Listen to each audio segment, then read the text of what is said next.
Y'all, I'm gonna bring in the man of the hour. Has just jumped in the backstage, so I'm gonna bring him on. Let all you guys say hi, and then I'm kicking your asses out. All right. Dude, Mr. Lyle Barnett, how are you, sir? 7 minutes late ain't bad. That ain't bad. Listen, I've been I'm a lot telling later. you. Ask my wife. That's awesome. Well, man, we appreciate it. Dude, look at all that stuff in the back. Man, your office is banging, dude. It's not bad. I'm in my garage, actually. I just set this up to do the podcast stuff every week. So nice. Yeah, because you're on Monday nights and then Monday Wednesday nights, Tuesday nights, Wednesday nights, Sunday afternoon. We all stay the pretty time. busy with it, but it's good, though. It's pretty cool. That's awesome. All right, guys, y'all say hi to Lyle Barnett and tell him how awesome he is, and then get your asses out of here. What's up, man? How's it going, guys? What's up, Lyle? Just trying to make it, man. Just trying to make it. Bobbing and weaving. No problem. We filled in for a little while. It was not as good as it would have been, but Well, I appreciate you helping me out. Yeah, I figured with the time we had, I was like, man, we're going live anyways. I'm gonna drink some beer. We're gonna have some fun. Oh man, good idea. I didn't know what kind of. I didn't know if this was like a Southern Baptist type podcast. No. I needed to work with. So I got a beer cooler right here. Just one second. All right. Sweet. All right, y'all. Thank you very much. We'll see you guys next time. I'm taking y'all out. All right, brother. see ya. Appreciate it. See y'all. Sir, how are you today? I'm good, man. Good. We'll start it with one of these little. Oh man, Oh, that sounds good. That No, sounds Yingling amazing. has not sealed any kind of sponsorship deal with me yet. I actually have some new stuff in the works. We can't really disclose yet, but it is it's drinkable. We'll leave it at that. That is good news, man. I know you tagged them in a ton of stuff. You've got a big wide panel on the side of that car that their name would fit great on. Oh yeah, I've sent them. Look, I've had renderings made. Like I've done the whole. So I can't say they've done nothing. They sent me 10 cases of beer, I think, for my wedding back in June. Nice. So I mean, and much appreciated, right? But I'm still hammering them about a sponsorship. So we'll see what happens. That's cool, man. Well, I definitely want to say thanks for coming on first. I know you are a busy guy. I've been watching for several weeks, and a couple of years for sure on all that stuff. So, dude, if you want to, man, we'll jump in it. Kind of the first thing is let you introduce yourself, obviously, and then kind of tell everybody where they can find you. I do like that you've committed back to some YouTube videos. I'm excited about that. Yeah. So for those of you that don't know, and my name's in the screen, obviously, I'm Lyle Barnett, originally from a very small town called Robbins, North Carolina. If you look at North Carolina on the map and find the geographical center, my house is pretty much there. I grew up in a small town, a 1A high school, played sports, was always interested in racing at some level, but just didn't really know which direction I wanted to go. I toyed around with some motocross stuff on four-wheelers, just didn't really have the kahunas, I guess you would say, to jump that thing on the triple. I had a buddy that was really, really good, and we would go practice or whatever, and he would jump like over my head, and I'm like, right, not for me. That's not what I'm going to do. I actually had interest first, and because of the same friend, I had interest first in round track racing. He had a late model truck, which he was super successful in. Thought that's what I wanted to do. We were actually in the process of purchasing one, and my dad comes from the drag racing world. He was a bracket racer until I was born, and I was like one Thursday or something after football practice, and we were supposed to go buy the late model that weekend, and he's like, "Hey, what do you think about drag racing?" And at the time I was like 14 or 15 years old. I didn't really care, if it was loud, made more horsepower than my daily driver, and we got to go race, then that was cool. So instead of going and buying a late model stock truck, we went instead to Tommy Kirk's house, owner of MacFab Beadlocks, and bought a 7.0 index 4th generation Camaro with like a 468-inch big block in it. Yes. And MacFab, some people don't know, MacFab before it was a beadlock company was just the name of our race team. Like it stands for machining and fabrication, and we just wanted something. There was like 4 of us that ran, and we just wanted something to call ourselves, right? Something to put on a t-shirt, and that's how that started. Complete tangent there, but I bracket raced for like a couple years. X275 was in its conception, right? Like Oh, they were wow. running like 530s. And so we bought a third gen Camaro, a complete mullet machine. We bought like a 565-inch big block, converted it to a nitrous friendly Andy Bill. If you followed Outlaw Pro Mod Racing back in the day, Andy Bill built my nitrous engines. And we went X275 racing. By the time we finished the car, the class was running like low 520s, high 15s. And we were always like a 10th behind. I mean, when I say we didn't know shit, we didn't know shit. Like, we could burn a nitrous engine up with the best of them. We were lifting ringlands. If I made it 2 or 3 rounds, there was zero doubt that when we pulled in the box for the semi or the final, that thing was going to be huffing out of one side. Like, nice. Absolutely 100% burn it all, So, but we learned a lot. We had fun. Things kind of picked up for us. We met at the time Stevie Fast Jackson when he was in the orange car, the early days of the first orange car. He convinced us to switch everything to Pro Charger. Dad and I switched our car. Tommy Kirk built the Blue Goose, which I drove for years. So we put everything small block Pro Charger. We go back X Racing. We're still a 10th behind. We were running 490s. They were running 480s. We went 480s. They went 470s. There for a little bit, we were running kind of with them. They were in the bottom 60s and we were in the high 60s. And at that time, we had decided that X was just not for us. Let me backtrack. Around home, a competitive X275 car could run in the local small tire radial, no time shootout deals. Yeah. Well, as things progressed and technology took over, our local small tire stuff, which still to this day, but at that time had the names of like David Pearson and Little Evil, Ziff Hudson was around, Barry Mitchell was around. Big, fast small tire guys. So you couldn't compete with an X275 car anymore. So we decided we wanted to be able to run local and also go to, at the time, kind of your only choice then was Donald's races twice a year at South Georgia. Yep. So Pro 275 today, which was like outlaw drag radial then, I guess, was a thing. And we decided we're going to go twin turbo small block racing so that we can do both.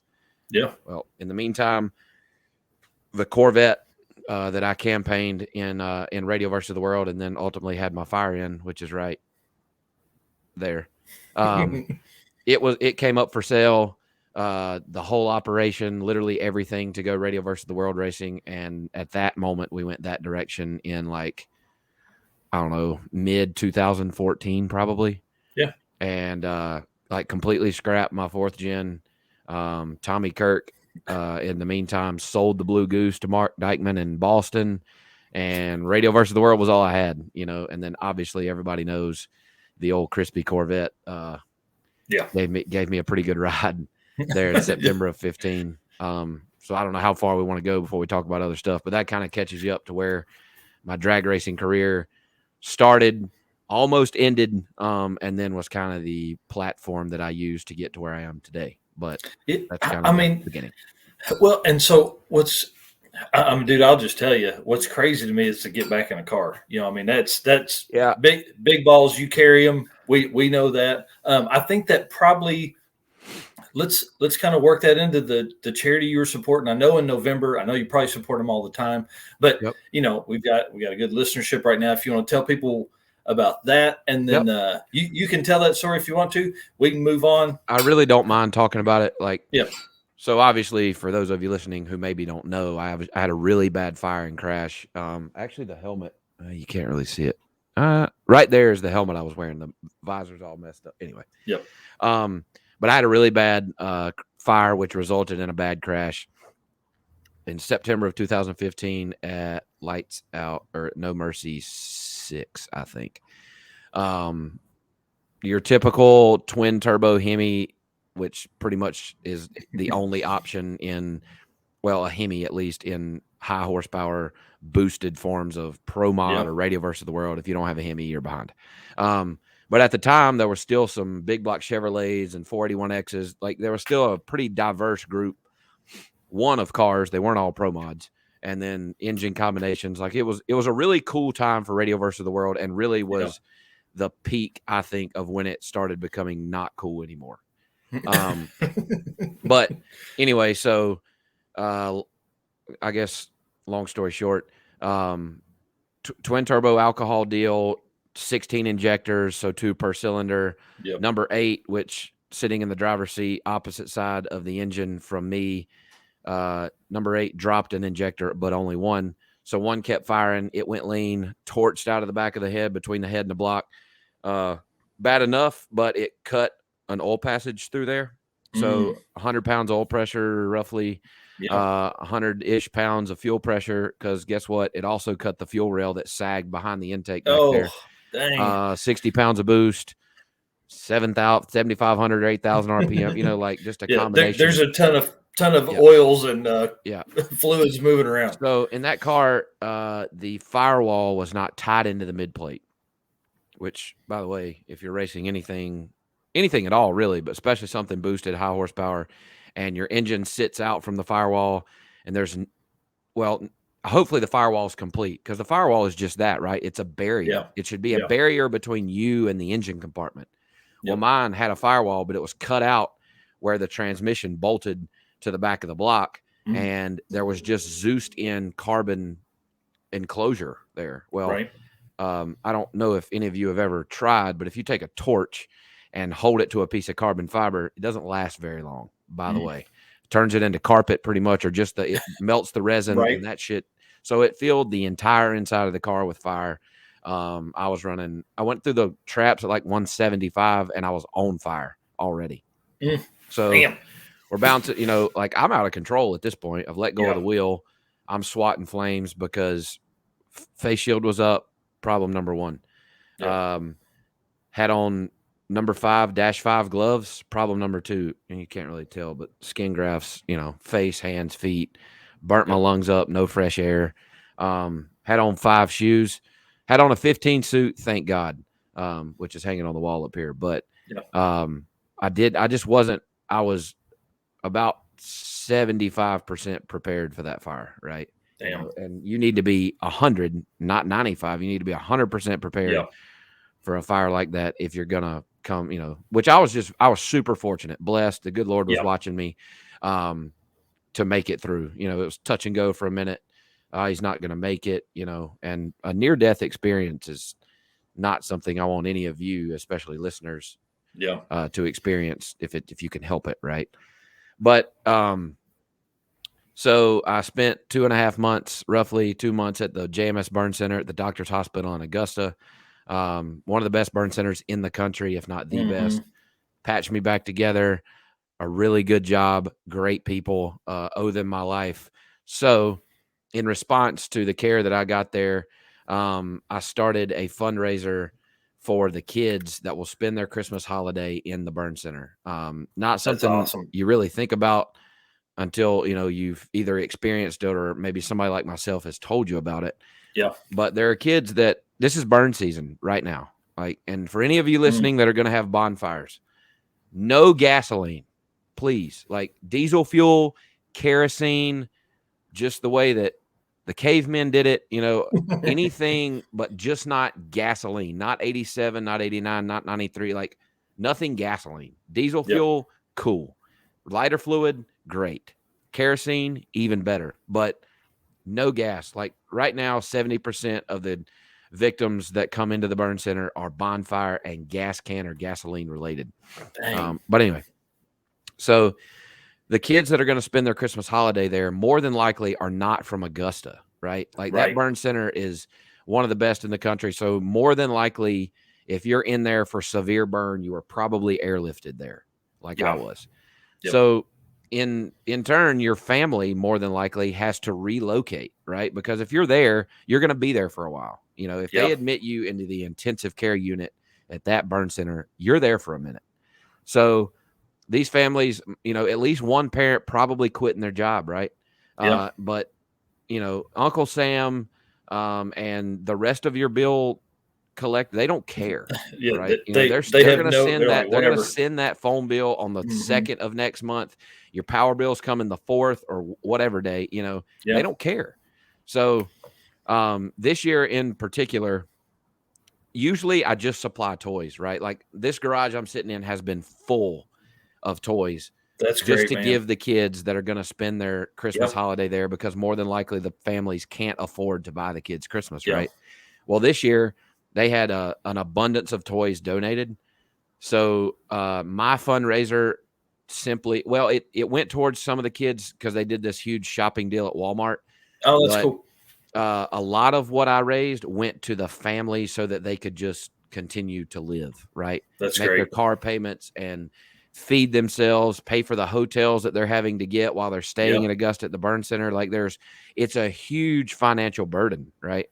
I was very fortunate that, my dad has started a very successful business back in the late 90s and was able to live in our motorhome in the parking lot at the hospital.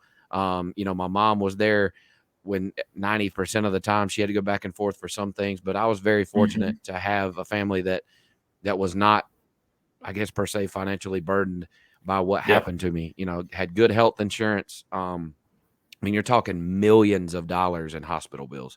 Oh, so, I can't imagine what it costs for a day just to even be there a day. Well, I can tell you, like my life flight was $46,000. So, and I didn't fly that far. They flew me from Uganda or something. Like I flew from Valdosta, to Augusta. The same. It was Georgia. It was right. Georgia to Georgia, right? Not like Seattle to Georgia. So concentrated care, like your nurse to patient ratio there is usually 1-to-1. Yeah. It's ridiculous, man. But we would have paid double, right? Because they literally saved my life down there. But man. So the fundraiser that I do every year, it either pays the family so that they can just continue to pay their bills and continue to feed the kids and themselves and pay for hospital or hotel, bill. I mean, it's just, you really think about it and think about just in a frantic picking up and moving somewhere like today. Yeah. Right. Yeah. Because that's the reality. One parent is either in the helicopter or plane. The other parent is going home to get stuff ready. Like that's the way that works. Man, that's wild. And most of the time you wouldn't think to even grab your toothbrush or underwear. Like you're probably going to go to Augusta and go to Walmart and buy everything you need. Right. And and you're going to spend $300 immediately. And then you're like, dang, I got to pay, the it's phone $100 a day for this hotel room, or whatever. So the expense adds up, and Sherry Videtto, who handles kind of, I guess, not public relations, but that position for the hospital, called me and said, "Hey, what do you think about just giving these families, $500 or $1,000 gift cards or whatever, just so they have money to spend?" And I was like, perfect, So I had a $20,000 goal this year, and I haven't added it up to the dollar, but we were north of $18,000.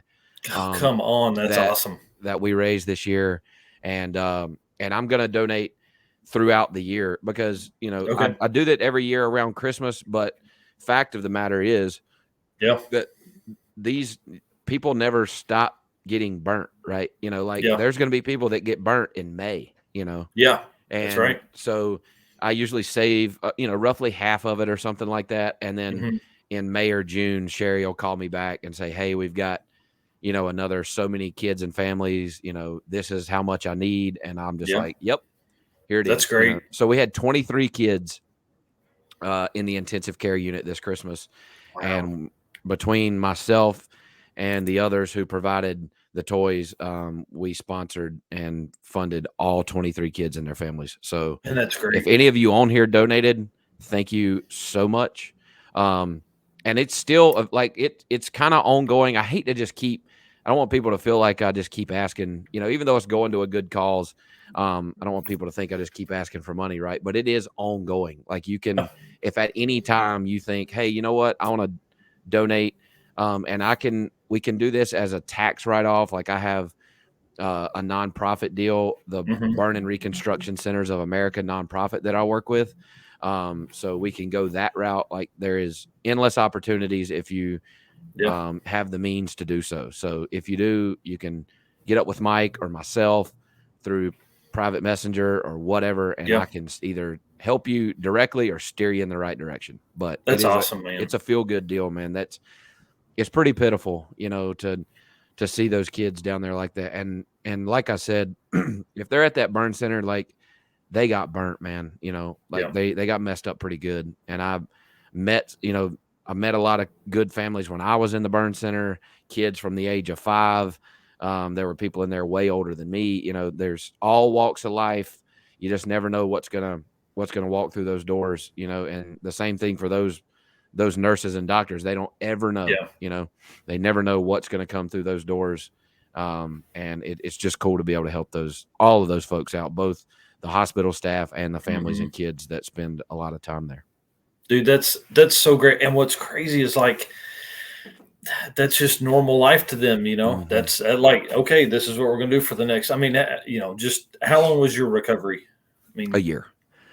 So, you stayed there for several weeks, I would think. And then, you're going to keep revisiting that place, I would imagine. Yeah. So severe burn, I don't care what anybody tells you, or if you've been severely burnt and had full thickness skin grafts, it is a year-long recovery, period.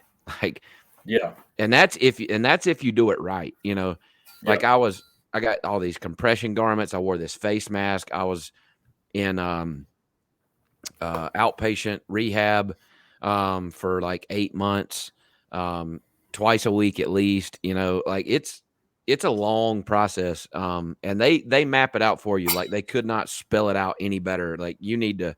I was stretching every day. Yeah. Inevitably you stretch and split the graft. Like it's tough, but it's a year-long recovery. I had 5 or 6 these laser treatments that help to soften and kind of smooth the edges of the grafts, and this lasted for a year. In total, I've been under like 30 some times or something like that. I had 20 some surgeries, but it's a long process. So with that being said, when I was discharged, like really my recovery had just begun, right? I was back there weekly for the first month, bi-weekly for the next few months, once a month for a couple months after that. And then obviously at some point I had my final checkup there, which was really just to make sure that everything looked good. And they've reconstructed my eyelids, right? It just kind of melted my eyelids together. So they've taken skin off my neck. They cut my eyelids in half and then add skin in between because I didn't have functional eyelids, right? Now, amidst that year-long recovery, my eyes were sewn 80% shut for a year, right? I saw out of a hole about as big as my pupil. And there's some pictures if you go on my social media, which I guess I didn't plug that earlier. You can on Instagram, it's just Lyle Barnett. On Facebook, it's just Lyle Barnett. And there's some pictures. I think I have a burn album on my Facebook somewhere where you can kind of see progress, over the months there of that year that I'm referring to. But at some point they cut my eyes open and then the reconstruction process of my eyelids started. Right. Yeah. And I've had 2 surgeries on both eyes and then a third on which one's this? That's on my right eye. So, like, it's just, and all this being said, we've talked about this for 15 or 20 minutes now. All of this could have been prevented had I put my face shield down. We wouldn't be talking about reconstruction of my face, right? Like we would be talking about how I made it through this awful fire and all it burnt was my hands or whatever, but so it's all, we can kind of backtrack to if you're a drag racer and you're out there and you watch Street Outlaws, don't do what those idiots do, right? And I've beat dead horse after dead horse trying to get those guys on the Street Outlaws to take safety more serious, right? Yeah. Because they're like, people don't believe it, but those are high 3-second players when the race gets into the later rounds. Like for real. They're running high 3-second, 200 miles an hour. Like they're pro mods. For the most part. And these, I see it all the time. Chuck Sightseer, no gloves, and just a helmet with maybe no shield or shield up and no neck collar. Like it's just, unbelievable. Come on, Right, man. you know, and I've talked to them, you know, and people are like, "Oh, you just got to stay on them." I'm like, "Man, they're grown men, man. I can." I've told them a couple times, but unfortunately, at this point in the game, it's going to take one of them getting seriously hurt, and God forbid, or worse, for things to come to light. You know, it's so any of you out there that are racing, you know, take it serious, man. Like it's another. Yeah, it's expensive. But drag racing as a whole is expensive. Don't spend another $1,000 to get another 10 horsepower. Spend another $1,000 to save yourself another 10 seconds in that thing if it's on fire, right? Like it's simple. 1 + 1 is 2, not 3. You know? That's right. Tom Stark said that he popped in a while ago. They raced the 55 wagon on a bunch of drag and drive stuff. He said Lyle's a badass dude, and they just put a fire suppression system in that car. Yep. And there's all kinds of cool fire aid. If you are in the market for a fire suppression system, Mags Fabworks, Jason Digby, who, you know, I drive the tooth jerker for, which is right, right there. I know it's backward. Yeah. Right there it is. Yeah. They are a big dealer for those. I can help you out. I've got a local guy that does some fire aid stuff in Mooresville. Like there's all kinds, and it's affordable, right? Like $1,000, you can get a badass fire suppression system for anything. Man, that's crazy. And it's funny because, you know, we do a ton of drag and drive, ton of cruise type events and things like that. And I always carry a fire extinguisher because there's been so many times where you've come up and like some dude's shit is on fire and you like they're just standing there watching it burn, you know, like on videos. I've never walked up on somebody's car on fire to be able to put it out with my little fire extinguisher I carry in the truck. But like just have one, man. Just have it. Yeah, and like Fire Aid makes these little aerosol can looking deals, you know, and like we stick them on the side by side or whatever when we're at the racetrack. You know, they make these little holders. You can put them around your pit area.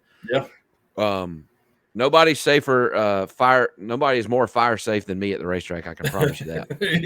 Yeah, 100%. Sometimes I may carry one around in my back pocket. You know, you don't ever know. Man, he's just like, listen, there's some shit break down. I got it. I'm ready. There's so many good companies out there making stuff at all price levels. You know, there's just no excuse today for somebody to be driving something 7.0 index, Pro Tree Eliminator, whatever you're running. There's no sense. And like I've seen 6.0 index cars get in trouble. My dad pulled a guy out of a 6.0 index car at Rockingham one time that would have died if we wouldn't have been there to pull him out. Like cars on fire, no fire safety anywhere. You know, just so you never know when your time could be. And when it's your time, you need to be prepared. And fight your time as much as possible. Don't let something easy like that take care of it. Yeah, I'm with you. Carl Steamy here is just talking about putting out Tom Frank's Mustang. So just wild, man. Dude, let's move to some car stuff, man. Let's talk about like beer money. I love the story of that. I watched that season like twice, I think at least. Great season there. And then you've campaigned that car. Tooth jerker. Let's talk about God. What's the other one? Hang on. I gotta get to my notes. Moonshine Missile, the wagon. Yeah. Moonshine Missile. Yep. So, walk us through beer money. Yep. And then tell us about the other cars too. So, in 2017 or 18, I guess, James Lawrence and the guys at Power Auto Media came up with this reality type TV show called the $10,000 Drag Shootout as part of the Horsepower Wars series. 10 days, $10,000, a 6-man team to build a car. That's crazy. So, Eric Yost, Customs by Biggin, headed our team. We all put in this application deal. They chose Dean Carnes and the Stinky Pinky team, Jay Bodie and the team from California, and they had a dream team that they handpicked. So there was a fan vote team that would fill the 4th slot, 4 teams. Gotcha. And we were I was wondering where the name Dream Team came from. That makes sense. So their Comp Cam sponsors one team, and it's handpicked by anybody who applies that doesn't apply as a team. Like you can just apply to be on the show, right? And try to be chosen to be on the dream team. So fan vote got us in. We go there for this. You can watch it on YouTube now is the easiest place to watch it. Horsepower Wars Season 1. In 10 days, we built my beloved. I got the opposite, man. I got my shirt on here. My beloved Beer Money. And we go to in 10 days. We built it LS Turbo, stock 8.8 rear end, which is still in the car today. Wow. The motor and other things have made kind of transformed, but it still has the same rear end, the same case on the Turbo 400 stock Nice. case transmission. Just a cool piece. But so we go to Norwalk. We had like 3 or 4 rounds of qualifying, 4-car shootout, obviously, and we end up winning the thing. It was a quarter-mile race at the time. We went like 8:51 at 165 or something like that. That's insane. On the 6th hit or something, 6th or 7th hit or something like that. So one question I do have, like, ahead of time, do you guys get to order and find some parts and things like that? So you don't know what car you're going to get before you get there. I guess that's we have a good point, competition at the beginning, like day one, and in the order in which you finish in the Olympics, as they called it, is the order in which you get to choose your car. So we won, and we chose Beer Money. There was another Fox body there available that the Dream Team got because they finished second, just like they did in the race. Got them. But so that's how we ended up with that car. So you can we knew we were going to go LS Turbo, so we had already started sourcing those parts. We knew we were going to have a Turbo 400. We're pretty sure we were putting an 8.8 in it. And so you can kind of plan, but obviously there are some things that you kind of have to wait to see exactly what you get because it can change certain parts of the build, right? Right, like whatever exhaust you're going to do for a turbo setup and things like that. So they're just small things, but I would say 85% of the build was on paper and in a notebook when we showed up in California before the build ever started. That's great. So, so we win the deal, bring it home. Make some small, like we changed torque converters. Greg Slack, of converter design specialist in Albemarle, North Carolina, builds converters for anything and everything I drive.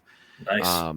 So I came home. That's the very first thing I did was put a Greg Slack torque converter in it, and that picked it up like 4/10 or something like that, to the 8th.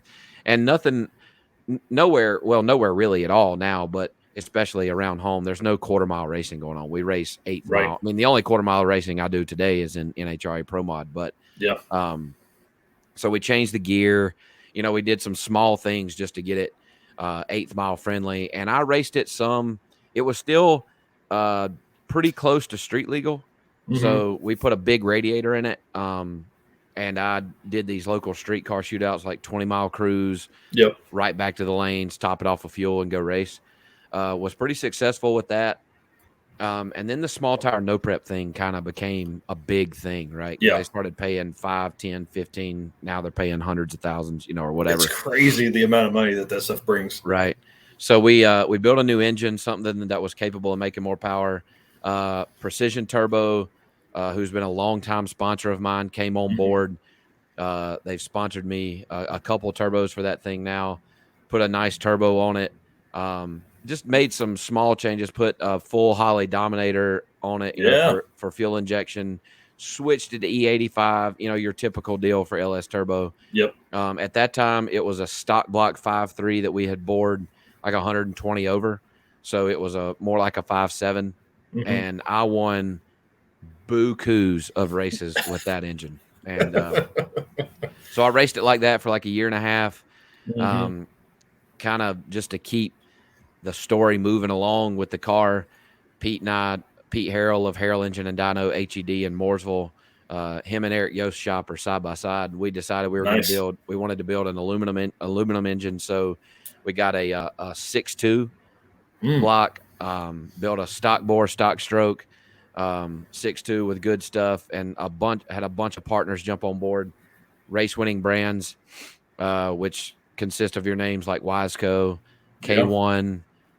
They came on board, crank rods and pistons, Wiseco pistons, but their boost line rod, a K1 crank, Mast Motorsports. They do all the badass heads. They gave me a set of their LS3 heads, so we put square ports on it. Manton came on board with push rods, T&D. We went to solid roller instead of hydraulic. Billet Atomizer, Jack, when we switched it to alcohol, and Jack and Billet Atomizer did injectors for us. Holly on board for an intake. A bunch of, I hope I haven't missed anybody and they watch this and call me and cuss me. But Pete Harrell is he's a mastermind in the automotive industry, period. But very good, especially with his boosted engines. Excellent at camshaft specs. So we developed our own beer runner camshaft. That we run in that deal. You know, it's a pretty simple. It's all shelf stuff. Like nothing's super custom. You know, but all spec by Pete. All the install and fab work done by Eric Yost and the guys at Customs by Biggin. So Chris Bailey that was on the team works for Biggin. Like I said, Eric Yost, Pete Harrell, myself, Jason Smith, TBM Brakes. He was on the team, and then my co-host on Beards, Burnouts, and Beer, Chad Reynolds. Made up our 6-man team, and we built a pretty cool piece, man. I still race that thing today. Like I just worked on it Monday night. We pulled the engine back out because we got to put a mid plate in this thing. Went ahead and turned her upside down. Rod bearings look brand new. Like just, and I'm gonna tell you, I've ran that thing hard this year. And you know, we won. I think we attended 8 like big money no prep races this year. I won 6 of them. Dude, that's crazy. One race we had to split because of rain, and one race I broke the transmission and got beat in like the second or third round. So we've had a really good year, not only with that car, but obviously with the Pro Mod as well. The Moonshine Missile, which we talked about a few minutes ago, built on the same show in season 2. I need to plug my computer in because it's about to die. Nope. To answer some questions from a few minutes ago, Tom Stark asked about winning in Pro Mod. That is definitely some stuff that's coming up. I wanted to kind of let him give some street car stuff. You know, we all love that kind of stuff first. Pro Mod is definitely on the topic list, I promise. 815 LSX Swaps asked, did you talk about PRI? We have not yet. I'm excited to hear some of those stories. And then Dirty Panda says he's got a 240 vert for sale. He's got an idea. And then Alita, Miss Connor Stark here, she asked when and where will you run Beer Money next as you jump back in? So next, so I have a grudge race down at Bradenton, Florida at the U.S. Street Nationals. I'll be down there running Pro Mod with our elite team. Nice. But I have a grudge race down there actually with a car named Moonshine, which I thought was going to be a copyright infringement lawsuit that I was going to cash in on, but I actually met the guy and he's pretty cool. So you're like, okay, fine. I told him $100 and I won't say anything. Pass it over, pal. There you go. So that'll be next for it. And it's like the U.S. Streets is not no prep at all. So I'll go there and probably turn the wick up pretty good, which is a terrible idea, but I'm going to do it anyway. I got a grudge race from the tree there. And then Jack Stan Jimmy, James Tall, that's on Cletus's channel. We're going to race from the 8th mile to the quarter. Nice. As another grudge race. So I got like 2 grudge races down there I'm going to do, and then we'll be back in the Carolinas for back into the no prep season. Clifford's got a series he's going to run, a point series that I'm going to try to run. There's several big money races right in the beginning of the year. So if I'm not in the Pro Mod, I will hopefully be no prep racing Beer Money somewhere. I have a kid on the way that'll be here in May. Nice. So that's kind of gonna slow things down for just a little bit. It's gonna change some stuff for a minute for sure. But I told her, I said, look, we got motorhome, we've got it all planned out. You just gotta be willing to take that kid on the road, you know. So that'll be fun too. That'll be my first, you know. So new dad alert, right? Yeah, dude. Hey, listen, got to learn on the fly. Man, there's nothing wrong getting up that kid at 3 a.m. That's the only time that I got with mine when they were babies. It was me and them in that recliner, man. I'm telling you, I loved it. It was great. But so the Missile was built on Horsepower Wars season 2. That was a whole drama-filled deal in itself. They were on the transporter, you know, across the country. Juan's discount towing service or whatever. Well, hang on though, back up, because like it was like, you had won something else before that? You were going to have a different car. Oh yeah, right? yeah. So then you get those switcheroo on you. the Olympics, which again is the first competition and determines who gets to choose in what order. Team Biggin, yet again, we win the Olympics and we choose. There was an S10 available, and that's what we wanted to build. And so we choose the S10. We're standing out in the parking lot celebrating, and here comes the Moonshine Missile around the corner, and my arch nemesis. And I don't hate him, but we definitely don't like each other. Dwayne Guttridge, Big Daddy Dwayne Guttridge, who, if you watch season 1, you'll understand why we don't like each other. He comes pulling around the corner in this station wagon. At first, we were all kind of pissed off, but it is a cool freaking car, man. Like that thing, it looks cool. It's a station wagon.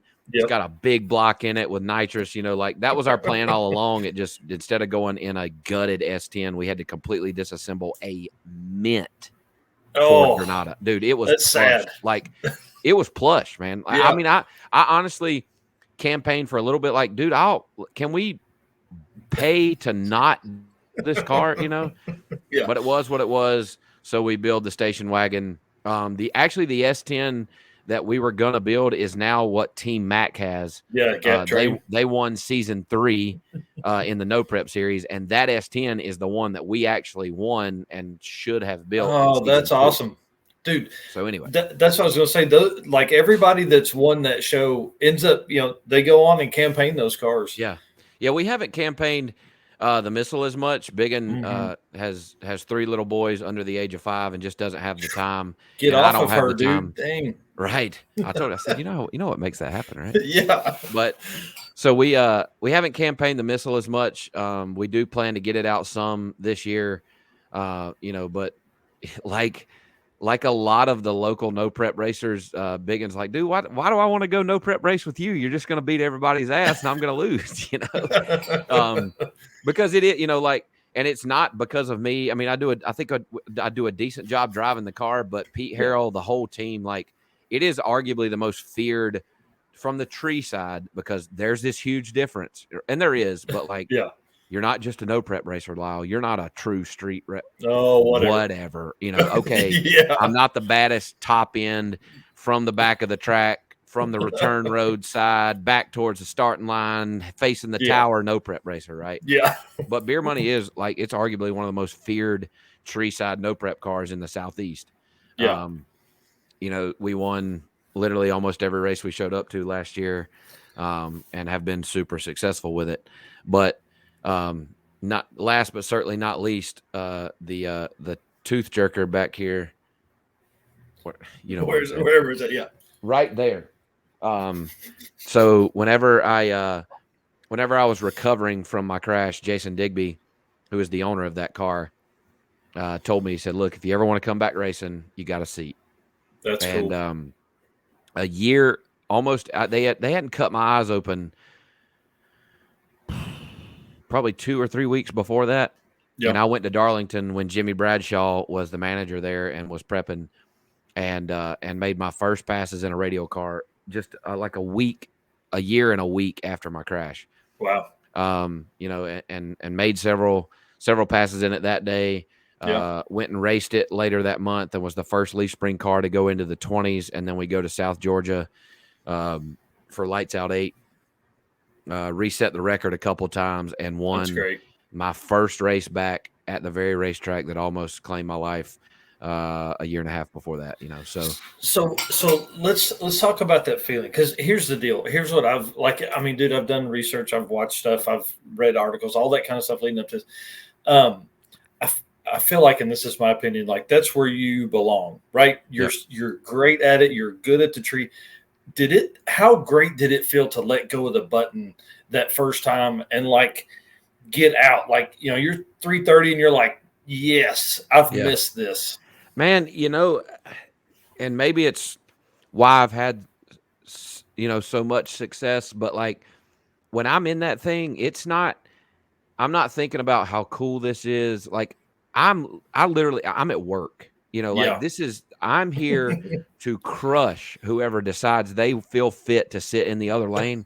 And that is my only job, so like I was nervous when I fired the car up the first time, but when I pull in the burnout box, like I'm there to do a job, and I want to do it well. right? Yeah. I take a lot of pride, and I've done a lot of work, and it's a mental game. Like, I take a lot of pride in the way I perform on the starting line. Like, it's like clockwork. We've got in-car videos. I do the same thing. I don't care how hard you try. You're not going to shake me from the other lane. You can hang me out. You can cut your car off. You can fake like your car won't start, leave me sitting over there. The longer you leave me sitting over there and the more aggravated you get me, the closer to 00 I'm going to be. I can promise you that. And I'm going to leave your ass sitting there, Man, there was a video of you I was watching yesterday or Friday of a race, and the guy turned his car off. Oh, we can't get it to start, all this kind of stuff. You're like, right up on the beams, you're like ready to stage, and then his car shuts off, and then he comes in, you go like 007. Yeah, like, man. It doesn't like it. You can't. I mean, like when I won Dallas, which is Wally 1 right here. Yeah, buddy. Justin Bond tried to play a little starting line game, hung me out in the turbo car, and I wasn't great, but the transmission was 900. So I think I was like 40, which is not acceptable in my book.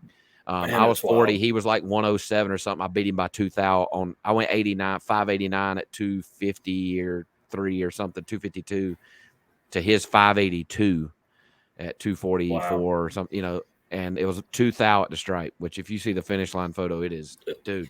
Yeah, I think it's like the front of the. It was like 9 inches or something. Like that, yeah. That's crazy, man. But I've worked really hard. Like that's not something that I think there may be some natural, I guess, talent that you just kind of are. You are able to focus like that. But I've worked really hard, because as a driver, especially when we're talking about NHRA Pro Mod at that level, that is your only job. Like, you are there for one reason and one reason only, and that is to get the car from the starting line to the finish line as fast as possible and leave on time. I don't get to work on the car anymore. Like, I'm just the driver, and I take that job very serious, and at the end of the year, we won 2 NHRA national events. Wally won 2 here, and both on a hole shot, and like, and your first year in the Pro Mod. Yep. Yeah. In my rookie season, and my crew chief, Justin Elks of Modern Racing, which is where I work today. Mm-hmm. Before the final round in Vegas, he called me in the trailer. He said, "What do you want to do?" And I said, "What do you want? How much can I cuss on here?" A bunch. I don't give a shit. So he said, "What do you want to do?" I said, "I want to win this motherfucker." Like, what do you mean? What do I want to do? I said, "Well, I know that, but do you want to go 75 or 6, or do you want me to give you something I think is going to be there and let you do your job?" And I said, "Well, will it go 75 or 6? And he said, "I just don't know. We're looking at the graph." He said, "I don't know if it'll make it through this spot." And I said, "Well, don't do it. Give me something close to an 80 flat and let me do my job." So, and that's what we did. So have you been like, do you do some tuning, or did you do tuning early on? Like were you kind of a one-man show, and then it's grown into, there's smarter tuners. You're like, you do it. Yeah. So early on, my dad and I kind of tuned our own stuff, which is why we were so bad. Stevie Fast Jackson tuned my Pro Charge stuff and got us on the right track, and then we just kind of power managed. Pete Harrell tunes anything that I drive, with the exception of the Pro Mod, Beer Money, the Dart, the Missile, anything grassroots style level. Pete Harrell of Harrell Engine and Dyno tunes it. Now I can and I'm not gonna say I can tune. I can power manage and manage a fuel map, and I know what to look for. But as far as a tuner, not me, I'm just a driver. But now the Pro Mod, absolutely not. Justin Elks is my crew chief, Anthony Lum, my co-crew chief, 2 of the most sought after tuners in the game, period. They rank right up there with your Steve Petty's, with your Jamie Millers, with your Jeff Pierce, with your Billy Stocklands, with your Pat Museys and your Brandon Schweitzers. Like, they are top level, top shelf. Because there's so much in a Pro Mod that you have to tune. The chassis, the engine and the power itself. Like, dude, those things are on the teetering edge of not going down the racetrack every time you let go of the button. So 0 tuning, 0 input from Lyle. I give them input after a run. Like, this is what it felt like. This is what I heard. Also something that I'm super in tune with. Like I know what the car should be doing and sounding like. When I turned off the racetrack in Vegas in the semifinal, I just felt that just doesn't sound good. We go back to the pit. Everybody's looking around like, man, I don't know what you're talking about. I said, look, we need to pull the rear end apart, and it was cracked. Like I'm super in tune with the car, and I know what it should be doing. But as far as tuning the car, negative Ghost Rider. Not allowed. How many passes do you make in that car? Like are there, do you guys go to a track and is there off-season practices made in that car, or is it like, man, that's like next level stuff. I just don't know anything about. So obviously I drive for Elite Motorsports, Richard Freeman, Erica Enders and Troy Coughlin Jr. and Marty Robertson and Aaron Stanfield are all my teammates. And we have a big team test coming up at about mid-January down in Bradenton. So yeah, we do test in the off season. I was just at Bradenton for the Snowbirds. Now we were running 8th mile, but I was still in a pro mod, still keeping seat time. Yeah. So there is some off season testing, but man, it's so expensive to run these things up and down the racetrack today in today's time that you just can't do a whole lot of it. Right. I mean, you can't afford to do it. If we tested as much as we wanted to, it would cost us $1 million a year to run the car. God, that's crazy. So, not as much as we would like, but we do enough, to feel like when we show up to a national event that we are there and we are competitive enough to win, Yeah. So when, walk us through, I want to talk about you leaving the line, like what's a week look like for you, leaving the button. And then, one thing I noticed in your Pro Mod experience video that struck me was every time, as you got to the end of the track, it was shoots, neutral, power off. It seemed like to me, right? Like how many times do you sit in the car and practice that whole movement? You figure it out the first time, and that's all natural. Like I watch myself to see what I'm doing and if I think I could change anything in a run, and everything that you see me doing is natural. Like that's cool. Shoots out into neutral, power off, window, the lock deal, flat. Like you flip it over, reach over and cut the fresh air off, like that's just all natural, man. That's cool. It's you have to become a creature of habit. Yeah. And find a routine to be successful in one of these cars and I think what separates good drivers from great ones is the ability to differentiate, to alter from your normal routine and not get rattled, right.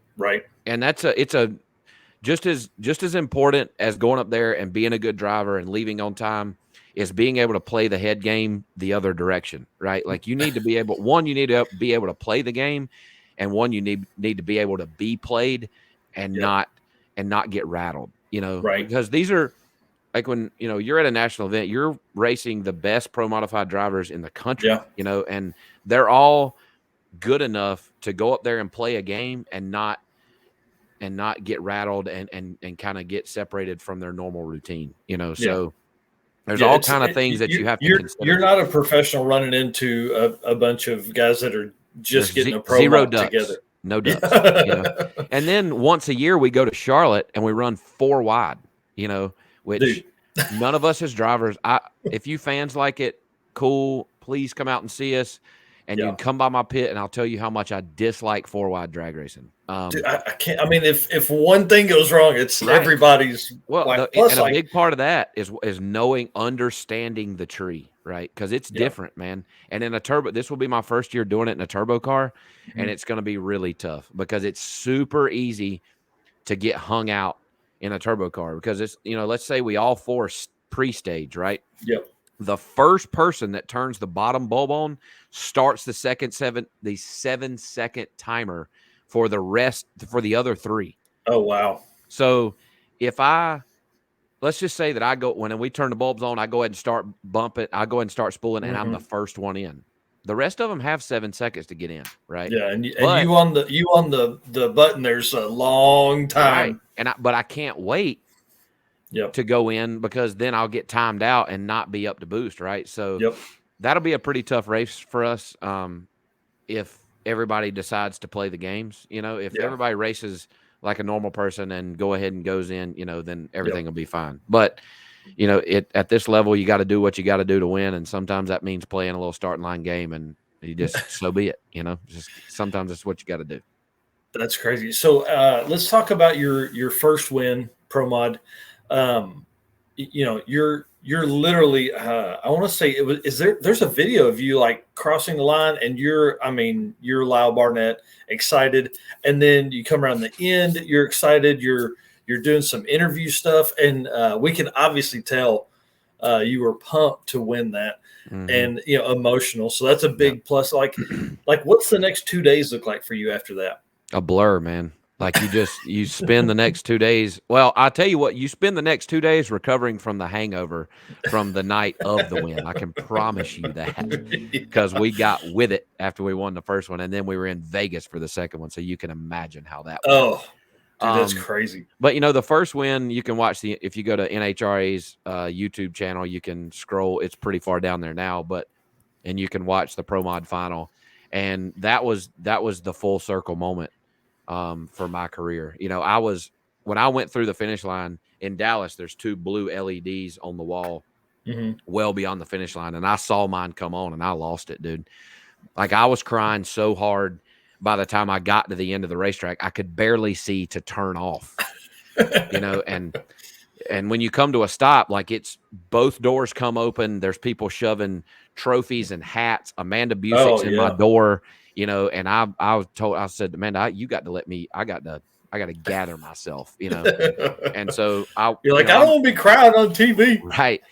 So I get out and go to the back and start taking some of my gear off, and I reach back in to get my sunglasses, because I'm known for my backwards hat and my sunglasses, and Amanda Busick's like, oh no, you're not putting those on. And I said, oh yes, I am. I said, I'm putting my sunglasses on. But if you go watch that interview, I lose it again.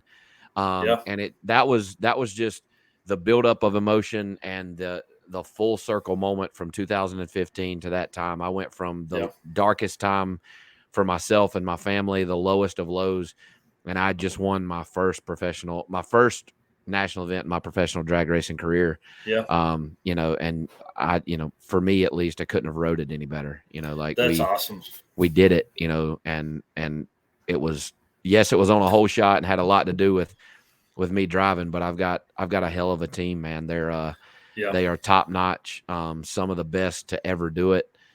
From Ben Stoss, my engine guy, Mike Earl, my back half guy, Justin Elks and Anthony Lum, my crew chiefs, my dad.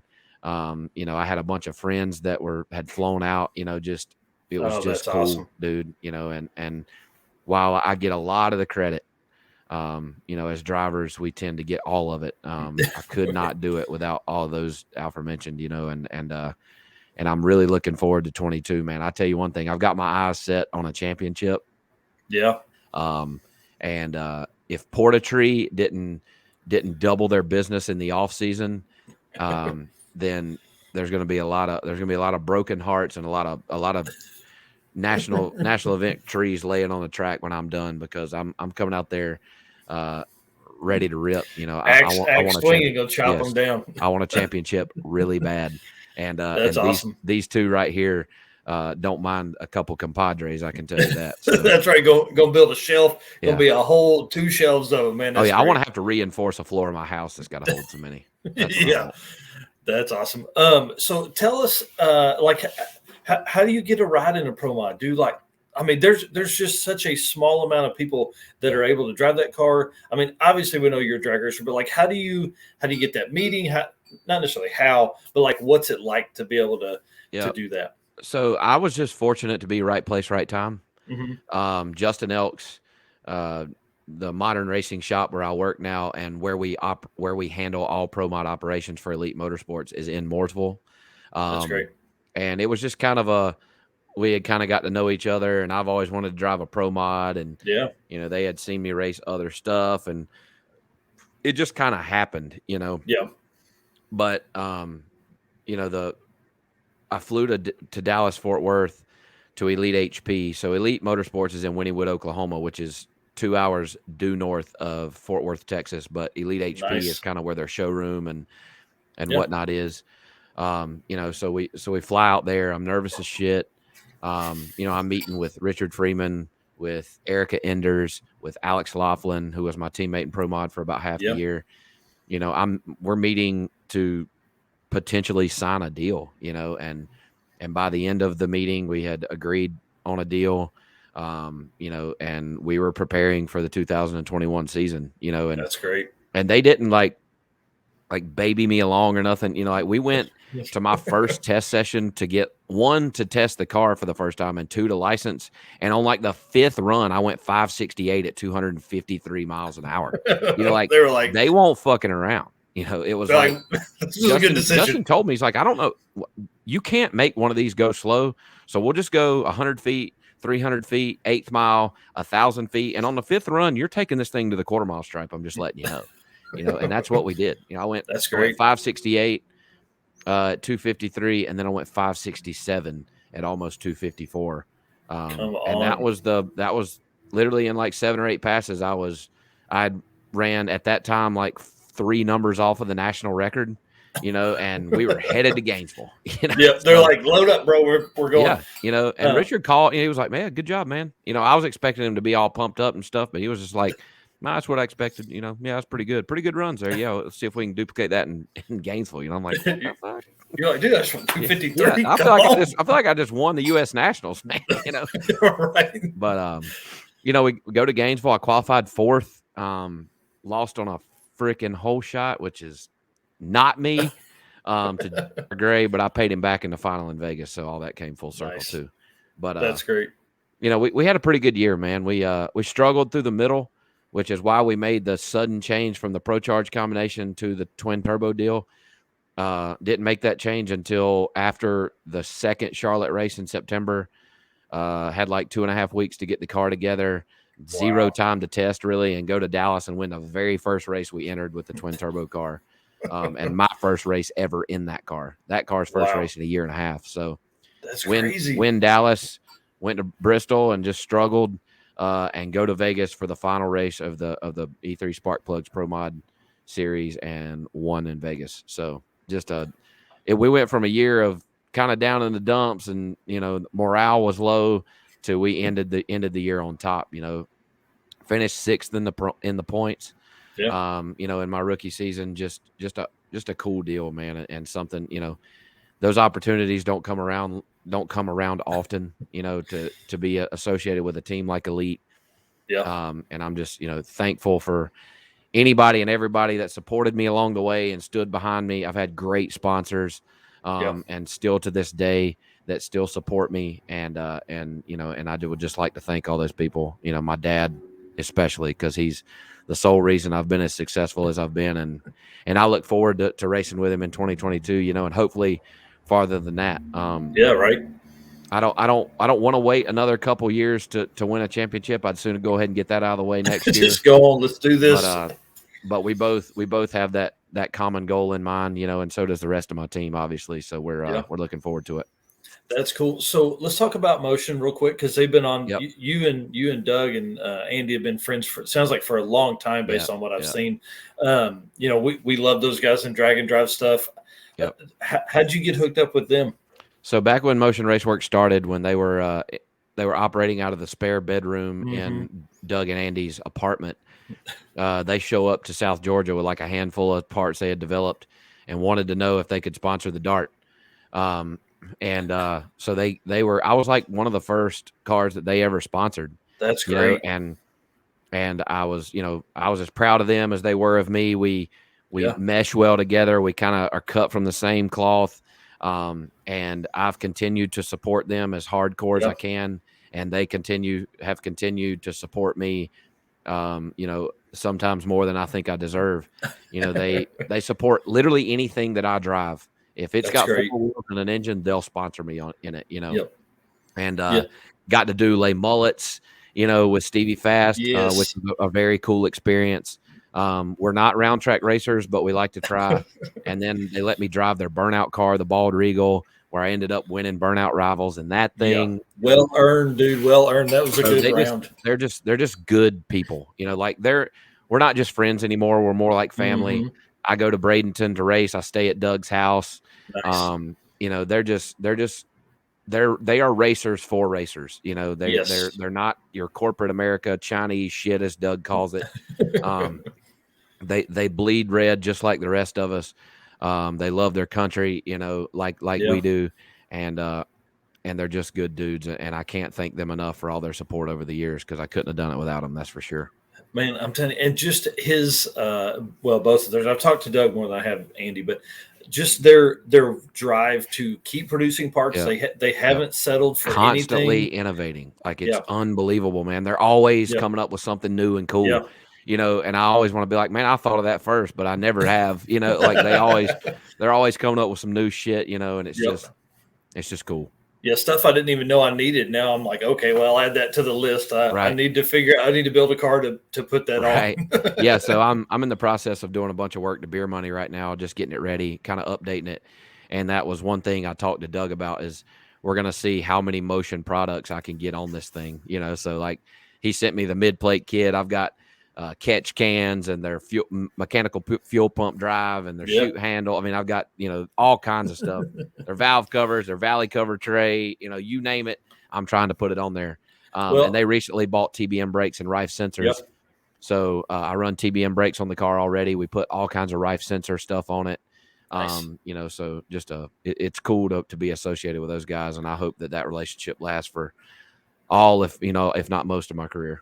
Yeah, and then there's a phrase you said in the Pro Mod experience the other day, was you Barnetted something, and so I would think you're probably a pretty good tester of parts too. Yeah, the term Barnetted came about amongst the guys that I race with here locally. I'm pretty rough on shit, like real rough on shit. So anytime I break something, they're like, "Oh, Barnetted something else." My dad's not too proud of that, but I'm like, dude, it just is what it is. Like, we're rough on shit, and it's funny, So I've Barnetted all kinds of stuff. I try to keep that to a minimum in the Pro Mod, because you Barnett shit in that thing, it gets really fucking expensive. But Beer Money, I Barnett that sumbitch all the time. I've wrecked it like 3 or 4 times. I'd use an adjustable wrench on just about anything. Everything's got rounded edges. Everything's got rounded edges. Channel locks on the AN fittings, like, don't give a shit, But that's what makes that car fun, is it's just carefree. It's carefree and fun for all. Free high fives everywhere. So I was gonna say, like, you've that's why we built the cart. We've got a Grand Marquis Death Cart. It's got a turbo 4.6 in it, and you have to own a car at some point in your life that you don't care about. You have to. It's the most fun form of racing that I've ever done. Like, I love NHRA Pro Mod. It's my passion and my job, that's what I do. But there ain't nothing like coming home and getting my old wore out, faded enclosed trailer, hooking it behind my pickup truck, squat it to the ground, and tear down the road to go somewhere and race it. So it's pretty cool, man. That's cool. So do you think you'll have a weekend where you'll have like a Beer Money race and the Pro Mod stuff? You think you'll tag team? At the US Streets, I'm going to tag team. I'm going to take it down there to grudge race it, Mm-hmm. But otherwise, unless we're unless we're local outlaw 8th mile racing, they're just two totally different things, Well, so and probably think about that now. As I said, it'd be just too hard to mess with that. Yeah, it's so much. I mean, I don't have any business taking it to the US Streets, but we were drinking down there at the Snowbirds, or actually it was at Les Mullets, and you were drinking at Les Mullets. That sounds interesting, man. If I'm breathing, I'm drinking. But we were bullshitting and had drank too much, and I start running my mouth, and next thing I know, I've got 2 grudge races locked in. So I try to be a man of my word. So nice. I'm gonna haul that pile of shit down there, and I'm gonna run these guys for a couple $1,000s or something. That's too cool. I did think of just something. My buddy Travis Deertel, who's another big Rocky Mountain Race Week guy, is going to be, I think, a new driver for the Elite HP team. So maybe he'll end up in your truck. That dude's awesome. Has a big turbo K10 square body that is like a 9-second truck on hard tire 235s. It's a pretty amazing truck. But So that leads me into drag and drive stuff, dude. Do you have time to do any of those events? I want to, man, but honestly, no. I just with the NHRA season, with beer money, I got a kid on the way. Like I want to. Like I'm going to go to Sick Week, and just ride, and follow it around and do some video stuff with Chad Reynolds and whatnot. Like we're going to go hang out. But if I acquire another race car, my wife is going to kill me and leave me, So, and I just, she can't do that because you got that baby. Like, dude, right. You won't be away from that baby. I can't. One, I can't afford it. And two, I just don't have the time, man. If I've talked to Tom Bailey some about and Doug and them about driving something if it's available, right? But unless it's just somebody that wants me to drive for them, and I can just jet out for the weekend and not help you get it together and be just your typical fly-in driver. Just show up, have some fun for a couple days. I would love to. I just don't have time. There's not enough time in the day for me to get it all done. So Justin Chestnut just popped in and said, hell yeah, me and him are doing Sick Week in his 29 Model A with a blown small block. It ought to be 18-inch wide tires in the back, all that kind of hot rod shit. It's going to be a ton of fun. So yeah, we'll hang out for a little bit. I'll bring some beers and you can drink them. You're going to drink them too. I'm going to. Oh, dude, believe it. This will be the first time I've co-piloted anything. Okay. So it's on. I told him, I was like, man, just get ready. I'm just going to be a blur and I'm going to record a bunch of stuff. And that way I can remember it later. Heck yeah. Dude, what haven't we talked about? I figure, another few minutes of maybe seeing if somebody got a Christmas party to be at 5. But, I just one, I want to thank you for letting me come on. And anytime you need a fill in, I promise not to be late and drag you out for weeks on end. Just been a busy past couple of weeks. Yeah, man. But if you want to follow me along on social media, like I said, Instagram, just Lyle Barnett, Facebook, Lyle Barnett. I have a YouTube channel, Lyle Barnett Racing, or the Boosted Beard Racing channel. I'm not super consistent on there, but I've started this Pro Mod Experience series, and I'm going to try to, anytime we take the Pro Mod out, I'm going to have some help filming wise. That's great. In the future to capture more of that. Locally, we no prep race beer money all over the place, and I try to give enough heads up where if people want to come around and watch, but I have learned that sometimes that scares some of the local guys away. So I try to not let them know too early that I'm going, so that I don't show up and there's nobody to race. Yep. But I do have beer money apparel for sale. I'm almost done with the website. If you're super interested and want it now, I probably can't get it to you before Christmas, obviously, but you can private message me and I can take an order through PayPal or whatever. All I have right now is black T-shirts. I'm also working on getting more of that together. But dude, black T-shirts are all I own anyways. Right. This hoodie was a 1-of-1. You cannot get this, and I'm not going to make any of them. So that's sorry. Right. But, it's going to be too dirty to do it anyways. Right. I am going to make hoodies. I've got koozies coming, hats coming, and I'm going to try to wait to release most of that when the website's ready. It's just it's too much for me to handle taking orders through PayPal. So if you're dying to have one, I can do a PayPal order. If you can wait like till the middle of January at the latest, I'll have a complete website where you can type in your own information, pay for it. All I got to do is stick it in the mailbox. Dude, that's great. So that stuff's coming. Full 2022 NHRA Pro Mod season coming up. Hunting a championship, licensing in a pro stock car. Oh, wow. I could potentially cameo in one of those a couple times. Gonna race beer money. We're gonna race the missile. Gonna have a kid. I got a ton going on, but I'm gonna I'll do my best to keep you guys informed and let you follow along. Yep. And then tomorrow night you're on with Wes Buck on the Drag Illustrated ride along. Yep. So Wes Buck, the guys at Drag Illustrated do the Street Outlaws ride along. I'll be on there tomorrow night. We shoot the shit and bullshit around, drink beer and have a good time. Tuesday night, Chad Reynolds and I will be on Beards, Burnouts, and Beer. Depending on what Wes has got Wednesday night. When's the 23rd? Is that Wednesday or Thursday? I think it's Thursday. That's the last day of 12 Pods of Christmas. It's Thursday. Okay. So Wednesday night, you may see me on the Wes Buck show. The Carusos are having their annual Christmas Bash show. So if everything goes as I think it will, I'll be on like 4 or 5 shows next week. So nice. just look around, tune in. We're always having fun. Yeah. And like I said, for all of you that tuned in, thank you. And thank you for being fans of drag racing. It's the greatest motorsport on the face of the planet. And we can't do it without you. I appreciate, and I know the rest of my comrades appreciate you spending your time and money watching us. We can't do it without you, and we do it for you. So, awesome. Again, Mike, I appreciate you having me on. Dude, thank you so much. If I can ever come on again after we win Gainesville, bring me back on. When we win the championship, I'll be in like a tuxedo T-shirt and a Speedo. So it's going to be good. High class. Chad Reynolds and I can't. We're not going to disclose it yet, but Chad Reynolds and I have some pretty cool stuff coming up this year where we're going to be on the road doing some shows. So just be on the lookout for that. We're going to release that early in the year. So a lot going on. I got to watch. Chad on. Yeah. You need to get Chad on here. I hope you're going to need more time than you had with me because he talks a lot. I love him to death, but Jesus Lord. Yeah, I'm telling you. It's awesome. So, all right, dude. Thank you very much, Mike. Like I said, if you ever want me on again, let me know. I promise not to be late. Shoots out. Don't you threaten me with a good time. Down, baby. See you, man. Everybody, see you. Bye. Y'all, how cool was that?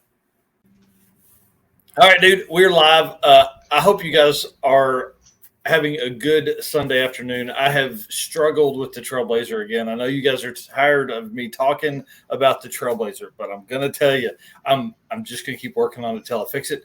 And I was doing that, and Lyle Barnett and I were messaging back and forth. He said, man, I'm trying to get home to jump on. So I said, well, hey, we're going to go ahead and go live. We're going to do all this thing, and we're just going to have some friends come in. I've sent messages out to about 5 different people. Hey, Danny, and Eric with 815 is on the road driving home, so he's got about 5 hours. So I don't know. We're gonna drink some beers and have some fun and talk some cars. Are you ready? Uh-oh. I don't know. Can you hear me, Casey? Okay, there we go. Oh, is there a delay of that much? Yeah, I hear you. Okay. It's pretty significant, yeah. Yeah, wow, that's crazy. Are you Well, this will be fun. I'll just make sure when I ask my questions to give you time to answer before I start talking again. So, okay, let's do it. Here we go. Yeah, so what we're basically going to do is I'm going to ask you the same questions I was asking Lyle Barnett. They just won't be nearly as cool, because like you don't drive a pro mod as your day job. Right. Well, I mean, I drive a 64 Chevelle station wagon, which that's almost the same. It's almost the same. Almost. The length is almost the same as what a pro mod is. Almost. All right. Let's get to it, dude. Let me jump in here. Let me get these pulled up. I'm going to have to find them. So why don't you first, while I do all of that work, why don't you tell folks where they can find you, all the social links and things like that.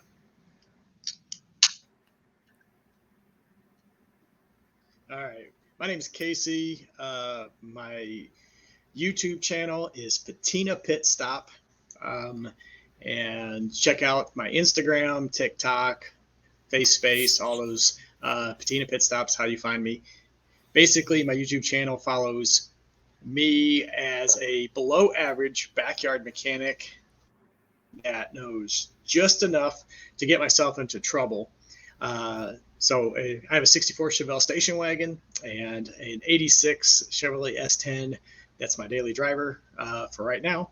And just me, kind of like Roadkill, kind of like, Finnegan's Garage, those kind of shows. Just following me messing around with cars, drag racing, burnouts, stuff like that.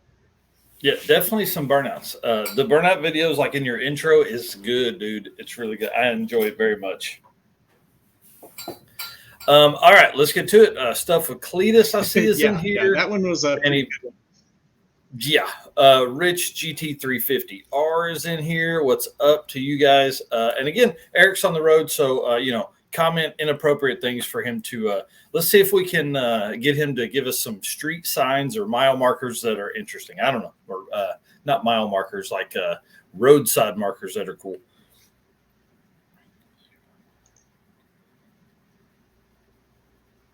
Oh, dude! Hey, we have an international guest. in the backstage. So I'm gonna bring him on too. It's Wasted Talent Fab, who is on tomorrow night. What's up, dude? Oh, listen, that's all the intro you get, man. Hey, it's more than I normally get, so I'll take it, boys. How's it going? Dude, I'm excited about tomorrow night. It's going to be fun getting to know you. We've been on a couple different live feeds together, in the same little section. You do a ton of backstage stuff for a lot of folks, which is really cool. And I want to pick your brain on all that. And why don't you kind of same thing for Casey while you go, kind of give us some update on you and where you're at, what you're doing, all the project cars you have, all that kind of stuff. All right, yeah. So hopefully the internet connection is okay. Coming a long way. I'm over in right now. I'm in Sicily, so I'm a long ways away. I think it's it's 9:14 Sunday night over here. So it's getting all that going. Yeah. The time change is crazy with all of this. But so Wasted Talent Fabrications. I do a ton of just everything in the garage, you know what I mean? So I've done everything from cab swaps on trucks to LS swaps in a 350Z. I've got a Subaru Outback Impreza or WRX or whatever you want to call that damn thing, that I'm LS swapping with a big turbo. Done street bikes, Ford Mustangs, Ford Broncos, Chevy trucks. I'm not necessarily a Ford guy, and that's mainly because of those cars I just named off that I worked on. They leave a bad taste, but I will work on just about anything. That's awesome. So what's But I guess right I now, just saw an I'm sorry. I was gonna say I saw an underhood shot of the Subaru the other day, and I was like, "Holy crap, dude! How does that fit?" It doesn't very well, and it's not finished yet. So the more stuff I put in, the more of a pain in the ass it is to drop the whole cradle out the bottom, which is pretty much how anything is going to get done on that car when it's time to do anything outside of like spark plugs, realistically. Right. I'm keeping it a harness and as condensed as possible, and I'll probably end up doing some sort of firewall connector, kind of like Kevin at KSR does, so that I can just unplug a few things and drop the whole drivetrain at the bottom of the car. Because once I get the turbo piping snaked down and in there, because the idea is to keep that thing looking kind of like Stapleton's freaking Cadillac, to where it looks stock. I want it to look and sound like a rowdy stock, you know what I mean? And then I want to put a dump on the front, uncork it, and then actually push some power through because it's got a billet wheel Borg Warner, what is it, 476, 470 something? I don't remember exactly. Yeah. That's going to be on that thing. Yeah, I mean, dude, that'll be good for 600 or 700 pretty easy. Yeah, there's a lot of that. Was just one of those projects where I was like, what's a shitty little car that I could make fast and cool? Like, it's a wagon, so it's just the most unassuming thing. And then we back half the car, so I cut the whole back end of that car out and put a 8.8 with a 4-link that I built that probably will have to be rebuilt again. And if you watch the series, was built like 4 different iterations because I've never done one before. And I was like, well, screw it. We'll throw some parts at it and see what happens. Yeah, that's awesome. I don't know what happened to Matt. He jumped in the back, Matt, with Big Block's Garage. He was in there for a second, and then he was gone. I turned my heater off, but I'm going to turn this stupid thing back on. Hang on.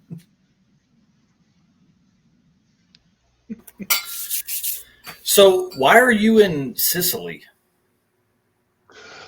So my day job is I work on airplanes for the Navy, and they needed me out here to work on supply. So that's what I'm doing here for the holidays. That's cool. All right, I'm gonna bring Matt into. Like I said, we're just gonna do a panel, guys. We're gonna bring some folks in and out as you get in where you fit in, things like that. If you are wanting to jump on, put it over in the comments. We'll bring some folks on. Lyle said he's about 30 or 40 minutes out. So we're just going to hang out until he gets ready. And then I'm going to kick everybody's asses out. And then we're going to get to it. So, yeah. What's up, dude? What's going on, man? How you doing? Man, drinking some beers. Figured I would have some fun with some friends while we let Lyle get to the house. There you go. Yeah. Did you cut your hair? Yeah. You shave your beard? Yeah. Dude, I love it. I mean, there's still some stuff here, but I mean, it's just so thin because, Yeah. I'm not a gifted bearded man like you are, my sir. Well, dude, look the way the lighting hits this. It looks like I have a goatee. I mean, it's all the same length. It's all the same length. I don't know. Definitely looks like you It's have a little rock thicker solid. there. Yeah. That's awesome. Oh, we lost one. We lost Casey. Dang it. All right. Well, Duke, Matt, why don't you tell everybody where they can find you and all your social handles and all that kind of stuff. Oh, everybody can find me on anywhere at Big Blocks Garage, all one word, and on the Motley Crew of Mopars, which is on Facebook only right now. Yeah, dude, that's not going to work for you. You're too much of a social media diva to only be on one. We're working on it. We're working on it. There's actually a pretty funny video up that Johnny posted up today that I recommend you guys go check out. Yeah. Oh yeah, you'll get it, Mike. If you're or any podcaster will get it. It's pretty funny. Yeah. I'll have to watch that here in just a little bit. And that's under the Motley Crew of Mopars? Mm-hmm. Yes, sir. Sweet. That's awesome. Well, Wasted, I don't even know your first name. Do you just go by WTF? I sometimes, it wouldn't be the first time people have said that directly to my face. No, I'm Brian. Is actually my first nice. name. All right, well, I'm excited. Wasted is actually what I normally go by, and it's pretty fitting in most ways. Well, I can only imagine traveling the world like that. It would be pretty hard to not live life like that if I wasn't at work. I'm telling you, it's been a long time since I've done a trip like this, and I was a lot younger the last time, and I can party the first day about as hard as I used to, but after that, these kids, they leave me in the dust, man. It's not like it was 15 years ago. Yeah, 2 days in a row makes it a little rough. I see Hidden Motorsports has popped in. He was on last night or night before last, I don't know, whatever, when I had the huge struggle with the craziness of losing power to the shop. It cut me out of the system. I couldn't get logged into my phone. It was hilarious, man. We had a good time. Man. So he kept the live stream going for like 20 minutes, and then he bounced.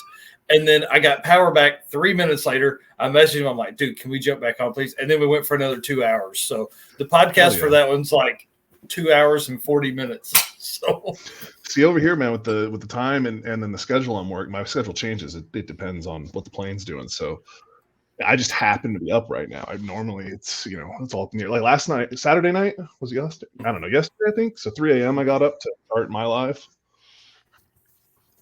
And whatnot. That's crazy, man. Yeah. But I figure if I did it for normal time, 9 o'clock out here, no one's really willing to watch it at 2 a.m. in the morning or whatever that boils down to be. Yeah, dude, jump on, man. Hell, I'm sure there's people that are up. Might be, yeah. I try to do like a set on Saturday one, so I don't because I pay for the StreamYard, so I don't want to eat through too many hours on that one. Yeah, you don't want to waste any of that stuff. What So how long will you be there? To the end of January sometime. Oh, wow. That's cool. Yeah, so a little over a month or so. Yeah. So it's not the end of the world, but I got to get back to New Orleans and get my stuff ready because I'm retiring in April. What? Yeah. Dude, that's great. What are you going to do after you retire? Like, you just going to like run around, work on cars and podcast and live stream? Basically, I mean, I have rental properties that I've acquired over the years, and then with my retirement and disability and everything, I won't have to go get a real job. Dude, Matt, we made bad life decisions. It's one of those deals where it's like don't get me wrong, I'm not going to be taking over the world or anything, but I won't be I'm stable, and the whole plan is to get this doing a thing where I can just tax write-offs. That's the whole reason I'm in for, is because I was doing all this stuff. I mean, I built my Z in 2010, and I wish I would have started what I'm doing now with that series in 2010. I mean, there wasn't anybody really doing swaps. Right. Yep. And now it's like they're all like, oh, you have an LS Swap Z. That's a really original. I was like, well, 10 years ago it was. But it was I went so all my videos are shot in the past. Like every Wednesday a video comes out. And because trips like these pop up, and I like to have a steady video count. So I actually was recording for almost a year before I even started the YouTube channel, just to backlog footage. So what you're saying is you're smart. We get it. It's just it's a necessity thing with the job. You know what I mean? it's just one of those deals. And then when I was in New Orleans with this last hurricane went through, didn't have internet, but I had the generator. And so I sat and just edited videos. So I have videos done, uploaded, and waiting to pop until April. Oh, man, that's crazy. There's no way I could be that far forward. I'd be like, nope, I can't. I'm just going to drop it daily until then. So that was the trick. It's one of those where you once you get them done, you just want to flood the market with them because you're ready. You want them to be out there. But then I got to think about, like, right now, I haven't made any real footage in over a year. With moving to Louisiana, I never found a shop space to work. So I've got the Subaru in my entire garage that you see in my videos stuffed in a 40-foot race trailer sitting on my buddy's farm in Mississippi. And it's just sitting. And there's I haven't been able to get anywhere to really, unpack and set up. It's worth it to do, because I can't afford to pay $2,000 for a shop space. Right. So when you do retire, where are you moving, and why is it Northwest Arkansas? So Southern Oregon is where. What the hell, man? That's where I'm from. Southern Oregon. My wife and child are already there. They've been there since. Dude, they love Northwest Arkansas. Yes. I don't know. Well, so that's part of the plan about being able to roll out and do.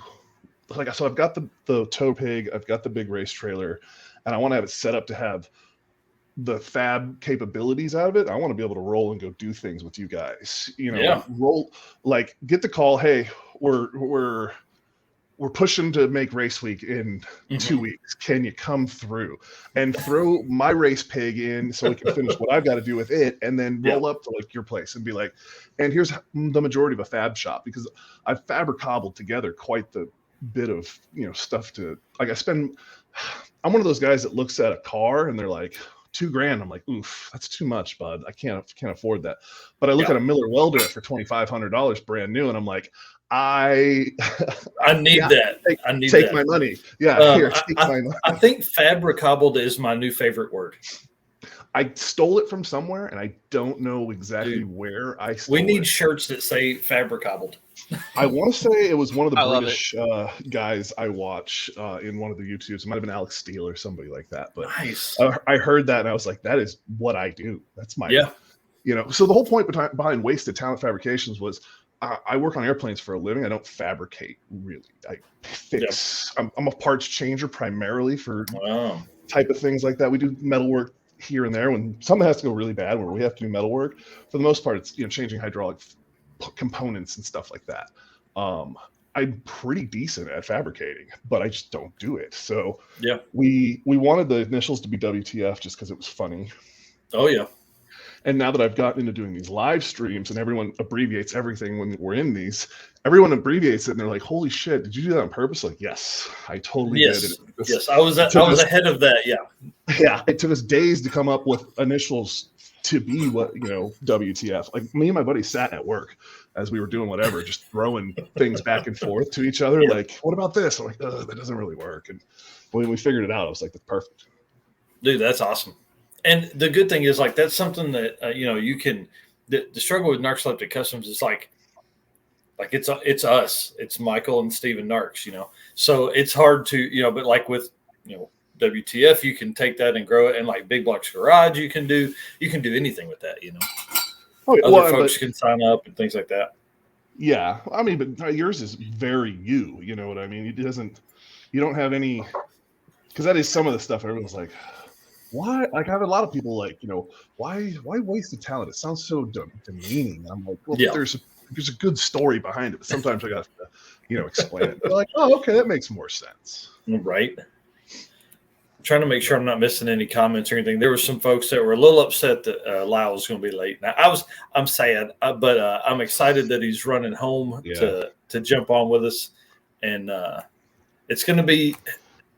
I got to tell y'all, he's one of my favorite dudes.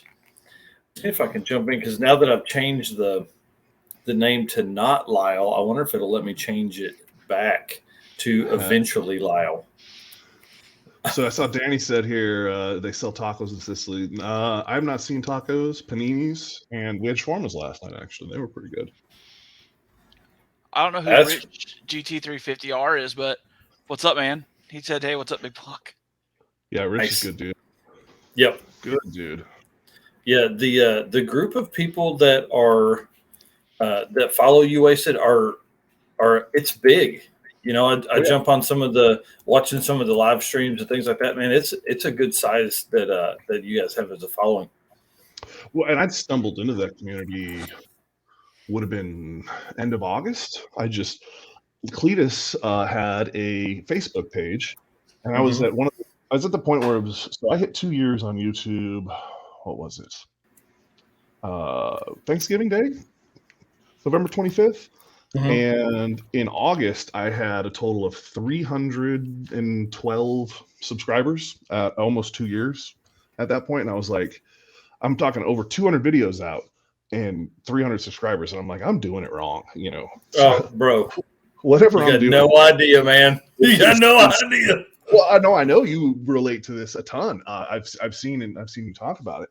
And so at that point I was like, okay, I got to do something different. This isn't working. So I got on the Facebook and I was like, I'll join some of these groups and see, you know. So I typed in automotive YouTubers, you know what I mean? People, because there's a million sites out there for, you know, sub and all small YouTuber grow, blah, blah, blah. And I'm like, that's not what I want. Yep. I want to be with other people that are doing the similar things and like what I'm doing. Long story short, I ended up into this little community of doing lives, and somebody was open, you know, put it up for everyone to join in one day. And I was like, why not? And just hit it off with everybody, you know, just bullshit and shooting the crap. And I'm kind of quick with a joke and to light up a smoke. So it just went with it. You know? I think your wit is what gets us going. Oh, Casey's back. Here we go, dude. What did you do? Uh-oh. He's got a delay. Yeah. Can you hear us? I can hear you. Okay. All right. Cool. Apparently, somewhere in Middle Tennessee, the internet just went away, and now it's back. Dude, that's what happened to me the other night. So, but at least we had some big storm. Like, it doesn't look like it's storming there where you're at. No, it's nice out, but totally gone. Hi, everyone. I'm back. Nice. Yeah, hey, welcome back, man. Yeah, every now and then it gets really weird over here. Like it slows down and everyone gets all like they're in a fax machine. I'm like, okay. Stuff with Cletus here a while ago says that he's got to go back and watch some of the LS swap videos again. Learn something before they put the LS in the Volvo. I'm excited about it. That's a 960 Volvo swap they're doing. That's probably the wagon I would build if I was going to LS swap a Volvo. You know, a lot of folks do the 240 Volvo swap. I'm telling you, the 960 is the way to go because it's a family dad rig, and you can just it's comfortable. And this one's an executive. It's like the high end. Yeah. All of the Volvo dudes says. Yeah. I love that thing. So do you know how we came to the Volvo? How we ended up going that route? No, tell me. I'm in. So dudes with wrenches there. We were doing a live one night, and he had gone out to the farm. He's got, you know, a farm where they grow old cars. They just grow up out of the dirt everywhere in there. It's kind of a yes. And he goes around and he's taking pictures of the different, trying to figure out what his next big build is going to be. Essentially, is what we're looking at. And so we had a whole episode of us just basically talking shit about his cars and oohing and awing over the cars and like, what about that one in the background and blah blah blah. Yeah. One of them is this Volvo. And I'm like, listen, I dig this. And he's showing off like really nice, like 3-door Suburbans and like really nice cars. Yeah, cool stuff. And then cool stuff. And I'm like, that's okay. And then this shitbox rolls around. And I'm like, that's my style. And everyone craps all over me. They're just like, why this one out of all this? And I was like, because this is the one I'm not worried about ruining. You know, no matter what we do to this car. We chop this thing up and ruin it, and no one's going to care. I mean, if you mess up that Suburban, and it's the end of the world. Yeah. You're gonna hurt some people's feelings. You tear the Suburban up. Yeah, exactly. So my idea at the time, because you know the crew is not such a big LS swap crew. I mean, dudes really isn't. Cletus is all about it, but everyone else they're kind of purists. I guess would be the way to go with that. Dang Mopar people. So I threw out. Well, sorry, I had to jab at Matt.